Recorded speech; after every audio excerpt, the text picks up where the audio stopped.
किसान भाई नमस्कार, मैं पुनीत सिसोदिया। किसान भाइयों, जब हमारी फसल फ्रूटिंग स्टेज में होती है या फ्रूट आ चुका होता है तो उसके अंदर जो फल छेदक है वो काफ़ी ज़्यादा अटैक करता है और हमारे जो कुछ किसान भाई हैं इसको फेस भी कर रहे होंगे। और जब ये आ जाता है तो इसको कंट्रोल करना आसान नहीं होता है, बहुत मुश्किल से कंट्रोल होता है। और देखिए, ये लगभग हमारी सभी फसलों में देखने को मिल सकता है। जैसे टमाटर के अंदर फल छेदक की समस्या काफ़ी ज़्यादा देखने को मिलती है और बहुत बड़े पैमाने पर हमारा जो टमाटर है वो खराब हो जाता है। खरबूजे के अंदर तो स्टेम बोरर यानी कि तना छेदक भी अटैक करता है और फ्रूट बोरर यानी कि फल छेदक भी अटैक करता है। दोनों ही उसके अंदर हमें काफ़ी ज़्यादा देखने को मिलते हैं।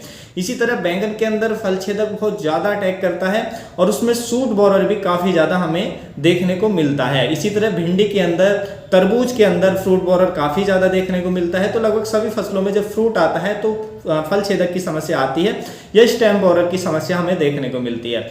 तो देखिए, इसको बहुत मुश्किल से हमारे किसान भाई कभी कभी कंट्रोल कर पाते हैं और कभी कभी ये कंट्रोल नहीं होता है।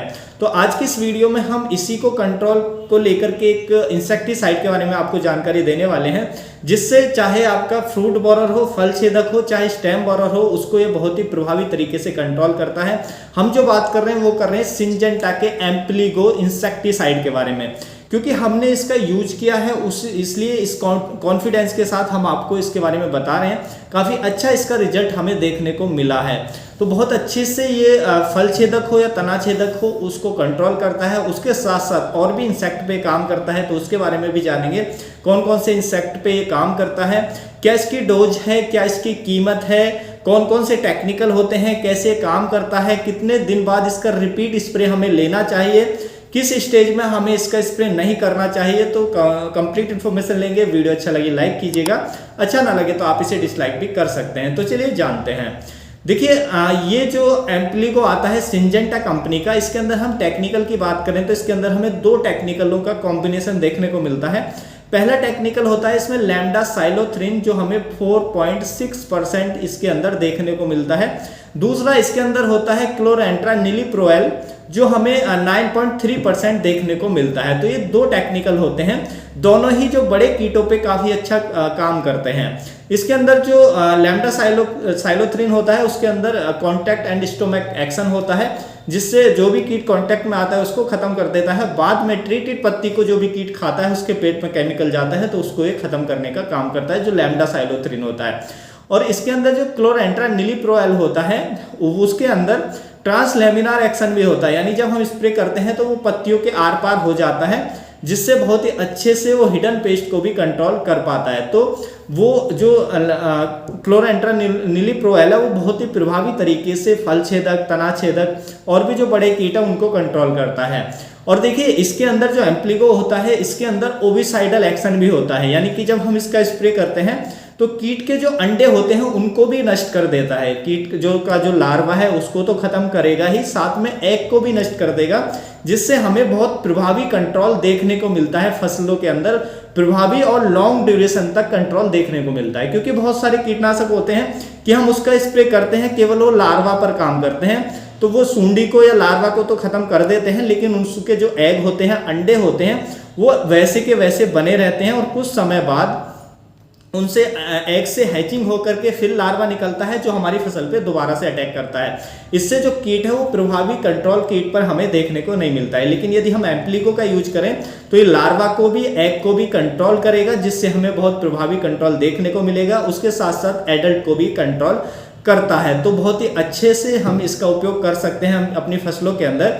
और देखिए, यदि हम कीटों की बात करें तो जैसा मैंने बताया, फ्रूट बोरर पे बहुत अच्छा काम करता है। फल छेदक के लिए आप इसका स्प्रे दे सकते हैं, लेकिन फ्रूट बोरर के लिए जब आप इसका स्प्रे दे रहे हैं तो ध्यान रखें कि स्प्रे से पहले जितने भी आपके क्रॉप के अंदर खराब फ्रूट हैं, जिसके अंदर फ्रूट बोरर पहले से ऑलरेडी आ चुका है, छेद है उसके अंदर, फ्रूट के अंदर, उन सभी फ्रूट को निकाल लें, कलेक्ट कर लें और उनको बाहर कहीं गड्ढा खोद कर दबा दें।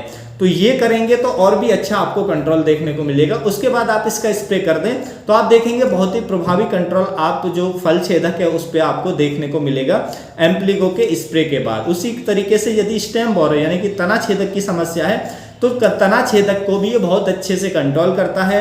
बीटल्स को भी ये बहुत अच्छे से कंट्रोल करता है। कोई भी बीटल्स हो, हानिकारक रेड बीटल हो या कोई भी बीटल हो, उसको बहुत प्रभावी कंट्रोल ये देता है। लीफ माइनर पे भी अच्छा कंट्रोल देता है, क्योंकि जो इसके अंदर क्लोरेंट्रानिलीप्रोल है उसके अंदर ट्रांसलेमिनार एक्शन होता है। तो जिसके इंसेक्टिसाइड के अंदर ट्रांसलेमिनार एक्शन होता है, पत्तियों के आर पार हो जाता है, वही जो लीफ माइनर है उस पर अच्छा कंट्रोल देता है। तो लीफ माइनर पे भी आपके अच्छा कंट्रोल करेगा। उसके साथ साथ जो वॉलवर्म है, वॉलवर्म कीट पे भी ये बहुत अच्छा कंट्रोल देता है। पॉड बोरर पे अच्छा कंट्रोल देता है। गडर बीटल के लिए आप इसका स्प्रे दे सकते हैं, उस कीट को भी ये बहुत ही अच्छे तरीके से कंट्रोल करता है। और या अन्य कोई भी इल्ली का प्रकोप आपकी फसल पे है तो इल्लियों को भी बहुत अच्छे से कंट्रोल ये करने का काम करता है। तो इन सभी कीटों को बहुत प्रभावी कंट्रोल ये देता है। जो और कीटनाशक हैं वो उतना अच्छा, जो सस्ते कीटनाशक हैं जब हम उनका स्प्रे करते हैं, देखिए जो एम्प्लीगो होता है थोड़ा एक्सपेंसिव जरूर आता है। तो यदि हम इसके बजाय कोई सस्ता टेक्निकल यूज करते हैं तो हमने देखा है कि जब हम उसका यूज करते हैं तो हमें बार बार उसका स्प्रे करना होता है। 5 से 6 दिन के अंतर पे हमें बार बार स्प्रे करना होता है, फिर भी हमें उस पर प्रभावी कंट्रोल नहीं मिलता है। तो लेकिन यदि आप इसका स्प्रे करेंगे तो 1 बार या 2 बार स्प्रे आप करेंगे और देखेंगे, क्योंकि ये बहुत लॉन्ग ड्यूरेशन तक प्रभाव छोड़ता है और जो एग है, चाहे लार्वा हो चाहे अंडा हो, दोनों को नष्ट कर देता है, चाहे एडल्ट हो। तो इसलिए बहुत अच्छा ये कंट्रोल देता है। थोड़ा एक्सपेंसिव जरूर होता है। यदि हम इसकी डोज की बात करें तो देखिए इसकी जो डोज हमें रखनी होती है वो 0.5 ml पर लीटर के हिसाब से रखनी होती है।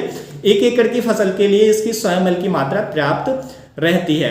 और देखिए इसके अंदर नॉकडाउन एक्शन होता है कि ये जैसे हमने स्प्रे किया तो तुरंत जो कीट है उसको मारने का ये काम करता है। तो नॉकडाउन एक्शन से काम करता है, जिससे कीट स्प्रे के बाद तुरंत जो हमारी फसलों को नुकसान पहुंचाना बंद कर देता है, जिससे जो हमारा इकोनॉमिक लॉस है वो उतना ज़्यादा नहीं होता है। तो इसके स्प्रे जैसे ही आप करेंगे कीट खाना पीना छोड़ देगा, वो नुकसान पहुंचाना बंद कर देता है। और क्योंकि नॉकडाउन एक्शन होता है तो थोड़ी देर बाद वो तभी उसकी डेथ हो जाती है।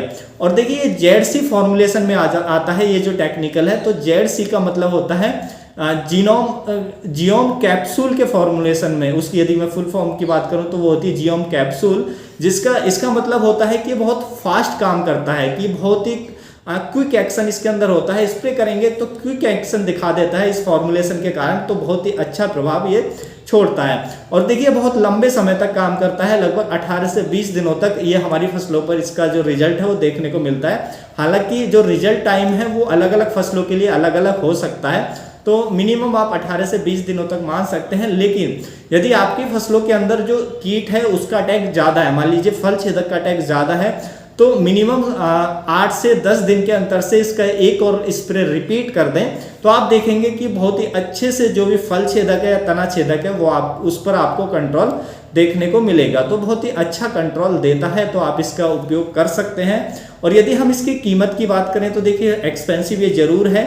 यदि मैं इसकी 100 ml पैकिंग की कीमत की बात करूं तो वो लगभग आपको 900 रुपये के आसपास मिल जाएगी। और देखिए जो मेरे हाथ में है 200 ml की पैकिंग है, तो इसका प्राइस लगभग 1800 रुपये के आसपास आपको मिल जाएगा। तो 1 एकड़ का जो प्राइस है वो मात्र आपको 900 रुपये पड़ेगा। हाँ थोड़ा एक्सपेंसिव है, लेकिन इसके जो रिजल्ट हैं बहुत ही अच्छे हैं। जब आपको कंट्रोल अन्य कीटनाशक आपके फल छेदक को या तना छेदक को कंट्रोल नहीं कर पा रहे हैं तो आपको इस पे जरूर जाना चाहिए, बहुत ही प्रभावी कंट्रोल देगा। और देखिए यदि हम बात करें कि आपको इसको किस स्टेज में उपयोग नहीं करना चाहिए, तो देखिए यदि इंसेक्ट का अटैक है तो आप किसी भी स्टेज में आपको उपयोग करना ही चाहिए, क्योंकि जब कीट का अटैक हो गया यदि हम स्प्रे नहीं करेंगे तो कीट हमारी क्रॉप को डैमेज कर देगा। और यदि आपके कीट का अटैक नहीं है तो आप बच सकते हैं, तो फ्लावरिंग स्टेज में आपको बचना चाहिए, कि जब फूल की अवस्था है उस स्टेज में हमें बचना चाहिए। वैसे तो उतना कोई दुष्प्रभाव नहीं होता है, लेकिन थोड़ा मधुमक्खियों के लिए थोड़ा हानिकारक हो सकता है, इसलिए आप इवनिंग टाइम में स्प्रे करेंगे तो ये मधुमक्खियों के लिए, हनी बीज के लिए भी सेफ होता है।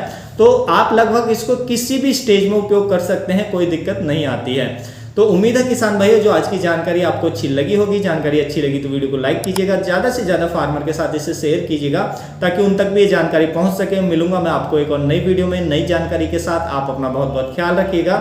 धन्यवाद।